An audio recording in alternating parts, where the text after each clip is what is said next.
Et coucou tout le monde, j'espère que vous allez bien. On se retrouve aujourd'hui pour une nouvelle vidéo. Et aujourd'hui on va être pour mon lecture manga numéro 12. Donc aujourd'hui j'aurai 7 titres à vous présenter. 5 shonen et 2 seinen. Donc restez avec moi si ça vous intéresse.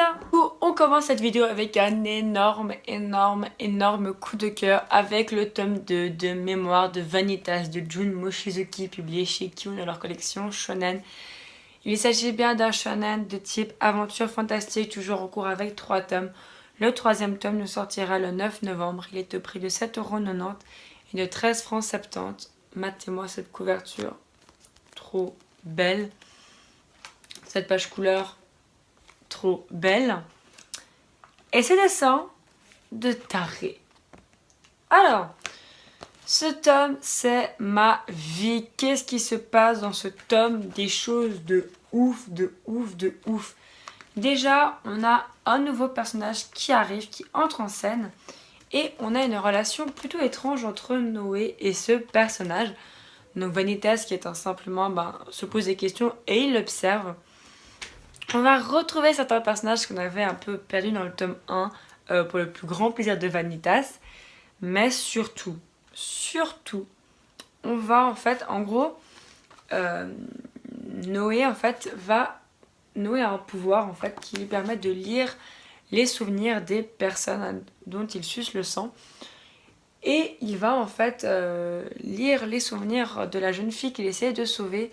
Et il va être rempli d'effroi. En fait, les personnes qui transforment les vampires en monstres sont des espèces de petits lutins extrêmement étranges qui en fait suit en fait tout le temps ces personnes et qui les transforme en zombies en fait, enfin qui les transforme en monstres.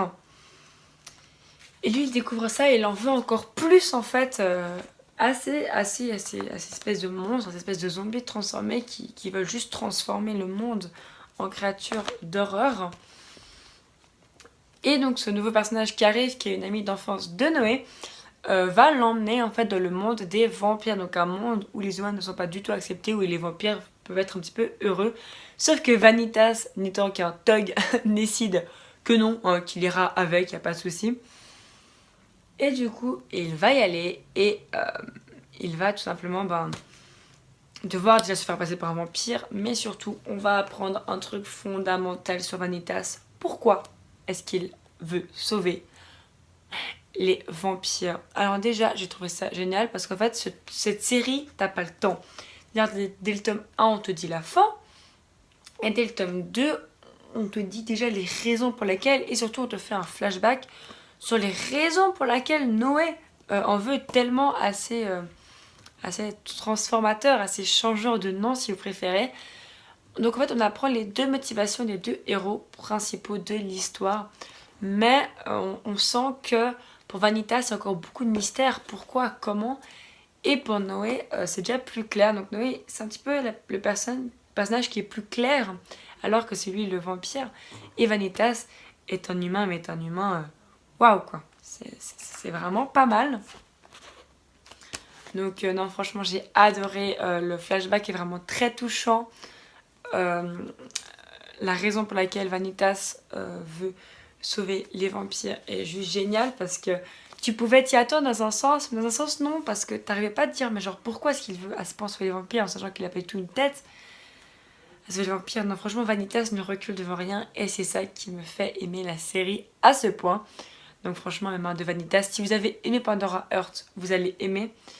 Et si vous n'avez pas tenté Pandora Hearts, vous pouvez très bien tenter cette série qui est juste géniale.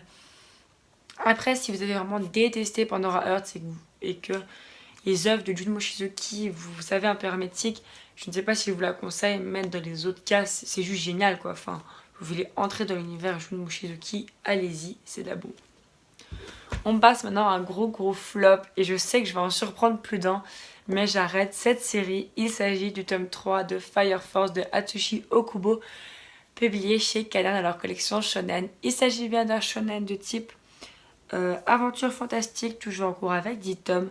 Le tome 4 sortira le 3 novembre, il est au prix de 6,85€ et de 10,30 francs.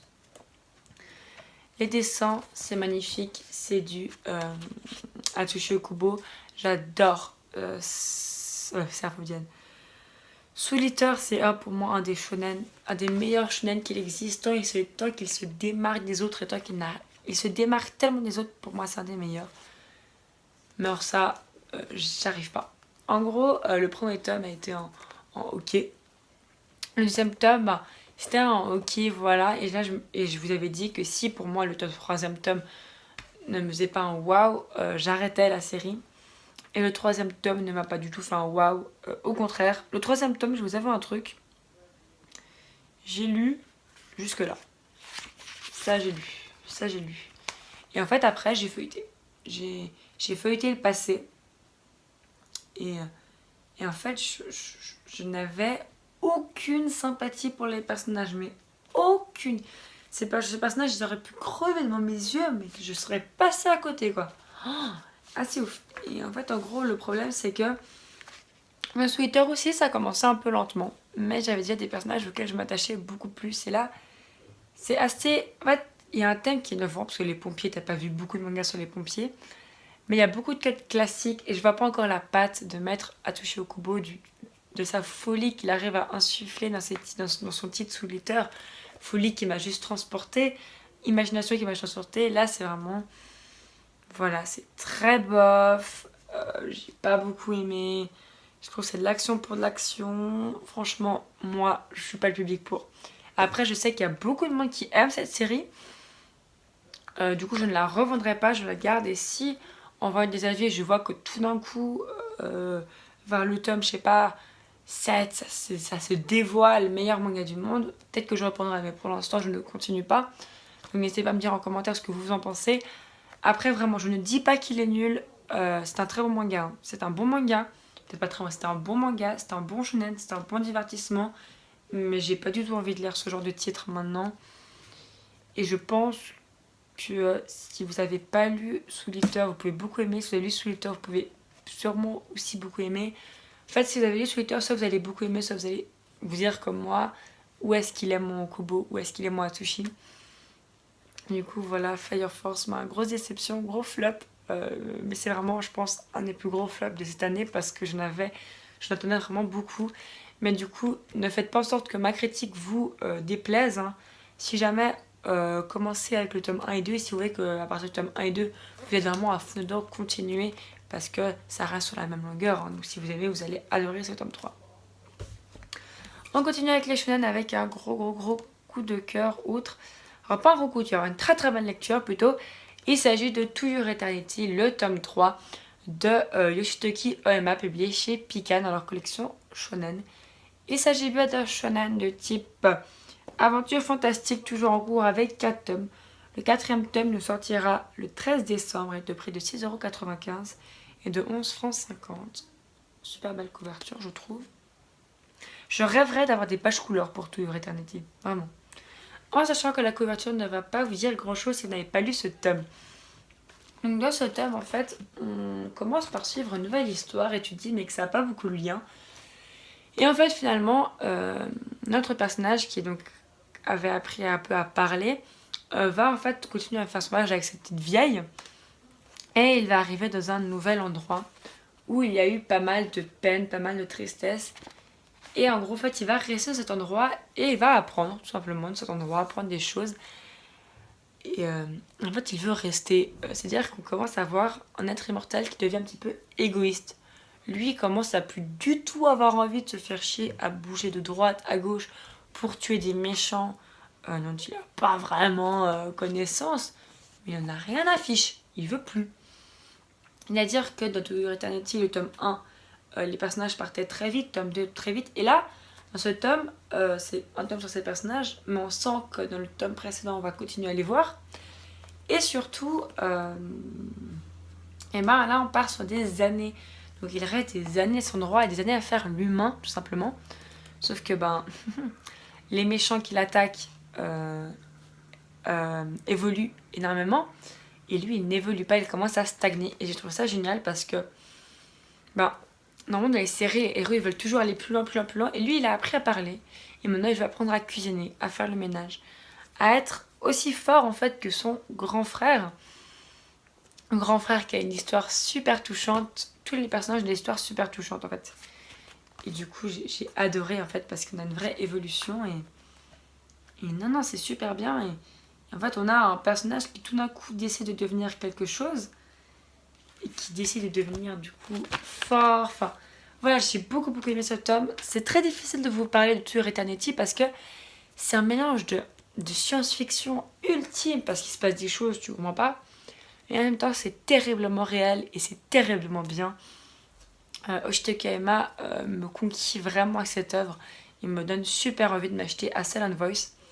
Parce que j'adore en fait ces personnages, j'adore vraiment, c'est très bien. Et je sens que c'est une série qui peut vraiment plaire à beaucoup. Elle pourra rebuter certains, je pense. Parce que le dessin est un petit peu spécial. Et parce que c'est un thème qui est un peu compliqué. Mais en même temps qu'elle rebutera certains, elle plaira énormément à d'autres. Du coup, je vous le conseille. Je parle beaucoup trop, donc on va aller super vite. Avec le tome 15 de Haikyuu de Haruhi Furudate, publié chez Kazé dans leur collection Shonen. Il s'agit d'un shonen de type sport, tranche de vie, toujours en cours avec 26 tomes. Le tome 24 sortira le 18 octobre. Il est au prix de 16,79€ et de 11,40 €. Oh, super tome, super match, j'adore. Voilà, c'est compliqué, mais pour vous en dire un peu plus quand même, on a donc des vraies tactiques et on a le combat qui commence contre un des vrais gros adversaires de Karazuno. Donc j'ai super hâte de voir comment le tome va se conclure. L'auteur arrive vraiment à me mettre des cliffhangers de malade avec du volet. C'est-à-dire que je n'ai pas vraiment le sport, mais alors le volet, je te jure, j'ai tellement envie de savoir ce qui se passe après, c'est assez ouf. Du coup, je vous le conseille. Oui, je vais plutôt vite. Pareil, on parle maintenant du tome 14 de Degraman de Katsura Oshino, publié chez Glénat dans leur collection Shonen. Il s'agit bien d'un shonen de type aventure fantastique, toujours en cours avec 25 tomes, au prix de 6,90€ et de 11,50 €. Pas de couverture que j'aime moyen. Dans ce tome, il se passe plein de choses. Déjà, on apprend un truc sur on apprend un truc sur Allen qui a un lien avec Mana. Donc on commence vraiment à se demander si Mana n'était qu'un clown ambulant. Et surtout, ce qui est bien dans ce tome, c'est que on commence à se poser sur des questions, mais Allen se les pose aussi. Allen est tout aussi perdu que nous, voire même plus, parce qu'on a des informations qu'il n'a pas. Du coup, et on a un personnage qui arrive, qui va foutre le dawa, vraiment, parce que c'est un personnage qui a des passifs avec beaucoup d'autres personnages, et qui est un personnage qui a un peu pas de cœur. Hein. Allen est en très mauvaise posture dans son propre camp, et du coup, j'ai beaucoup aimé, parce que on a vraiment cette idée de Allen qui commence à être vu comme un paria alors qu'il a toujours tout fait pour aider tout le monde. Et du coup, ça, j'ai beaucoup aimé. Je vous conseille vraiment cette série. J'ai super hâte d'avoir le prochain tome. Enfin, j'ai super hâte de lire le prochain tome, qui est une couverture trop belle. Franchement, Degraman, c'est de la bombe. Peut-être que la série prend énormément de temps à sortir, mais elle mérite votre attente. Je vous le jure, elle mérite votre attente.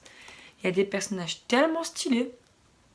Non, mais en plus, il y a des sentiments dans ce tome, je vous jure, c'est génial. J'adore ce personnage qui me fait trop rire. J'adore l'humour un peu acide. Bombe. On passe maintenant au seinen.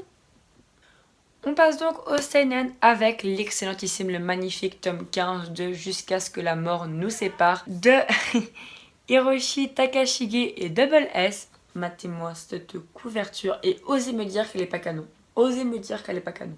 Osez-le. Je vous tape. Super beau. Magnifique. Dans ce tome, c'est le dawa encore une fois. Donc on se rappelle qu'il y avait Haruka qui était arrivée dans une école où il y avait plein de méchants au même endroit. Et une des teams de méchants a décidé en fait d'aller se battre. Donc d'aller tuer tout le monde. Et en fait c'est horrible parce que cette team de méchants, ils ont une raison qui... Alors, aucune raison n'est valable pour tuer quelqu'un, je vous le dis. Hein. Mais ils ont une raison en fait qui fait que tu peux pas juste leur dire ouais t'es qu'un salaud machin. Tu vois, ils tuent pas, enfin ils tuent pour tuer, mais c'est pas juste bon tu m'as fait chier je te tue. c'est écoute, si je fais pas ça, on va jamais me respecter dans mon propre pays. Du coup, j'ai beaucoup aimé. On sent un petit peu qu'il y a quand même ce groupe, en fait, le leader n'est pas assez fort. Donc on sent que les personnes prennent des décisions en fait, et du coup j'ai l'impression que ça risque encore plus de mettre le dawa dans les prochains tomes, parce que finalement le leader de ce groupe, c'est pas lui qui prend toutes les décisions, et le personnage qui prend les décisions, il est stylé, mais lui, les petits vieux, plus jamais je me foutrais de la gueule d'un petit vieux quoi. Franchement, ils sont hyper puissants. Et même nos personnages là ont du mal, nos personnages donc Hijikata, le prof et les 4 autres personnes, les Double Fang je crois, ont du mal avec eux. Du coup j'ai vraiment hâte, personne n'a encore perdu, personne n'a encore gagné, tout est à faire. Et donc à la fin de ce tome, on a un vrai cliffhanger, tout simplement parce que Haruka peut voir l'avenir et ce qu'elle voit ne lui plaît pas du tout. Du coup, Haruka, en fait, elle commence à prendre beaucoup d'importance. Dans les premiers tomes, Haruka, c'était un peu la petite fille qui passait ou tu t'en foutais un peu. Là, elle prend beaucoup d'importance. Elle commence à devenir un personnage super important.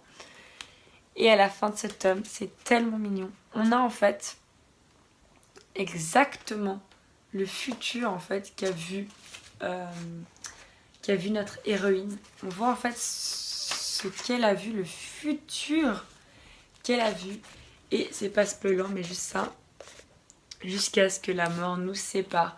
Donc on sait depuis le premier tome, ou le troisième tome, pourquoi le titre est celui-là, parce que c'est quand même un titre assez spécial. Et là en plus on nous le montre à dessin, je trouve ça craquant. Mais ça n'enlève pas ma frustration d'avoir envie d'avoir le tome 16 maintenant. Et on passe... ça m'arrive qu'à moi ça. Et on passe au dernier seinen. Mais quel seinen, mais quel seinen, mais quel seinen. Mon seinen préféré, mon bébé. Certains ne comprendront pas. Moi, c'est ma vie, c'est mon seinen préféré. Dimension W de Yuji Iwara, publié chez Kiyun. Il s'agit d'un seinen de type science-fiction, action, toujours en cours avec 12 tomes. Il va falloir attendre pour avoir le 13e tome. C'est très dur. Regardez-moi cette couverture. Regardez-moi cette page couleur de ouf. Ce tome est génial, cette série est géniale. Tout simplement parce que depuis certains temps, les récupérateurs, donc ceux qui récupèrent les coils illégaux, se font tuer. Et en fait, on a en fait les méchants qui ne se cachent plus, donc le syndicat ne se cache plus.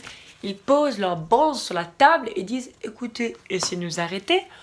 Sauf que vous voyez le petit personnage là, on en apprend beaucoup plus sur lui, on en a beaucoup plus sur ses raisons qui seraient pacifiques, donc des bonnes raisons, et on en apprend un truc sur lui. Kiyoma le dit, il est trop fort. Si Kiyoma le dit, c'est que c'est vrai, parce que Kiyoma c'est vraiment pas un mec qui dit je peux le battre avec la force de l'amitié, je le battrai. Non, Kiyoma, s'il sait qu'il peut pas, il sait qu'il peut pas.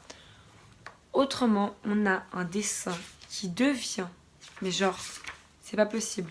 Le dessin, non mais regardez-moi ça. Oh, mais le dessin est magnifique. Non mais attendez. Regardez-moi ça. Pourquoi est-ce que je vous montre cette page? Pourquoi est-ce que Mira a l'air tellement mal? Et je ne vous le dirai pas. Vous n'avez qu'à acheter cette série, kiffer cette série, lire cette série et me faire plaisir. Voilà, en vous disant cette série est juste géniale. Faut s'accrocher un peu, Mais mon chat, non mais... Genre tout monétisé, je ne tournerai pas ma vidéo. Du coup, vous me faites plaisir de lire cette série. Faut s'accrocher, c'est pas facile à comprendre parce qu'il y a quand même beaucoup d'explications, parfois tu ne comprends pas.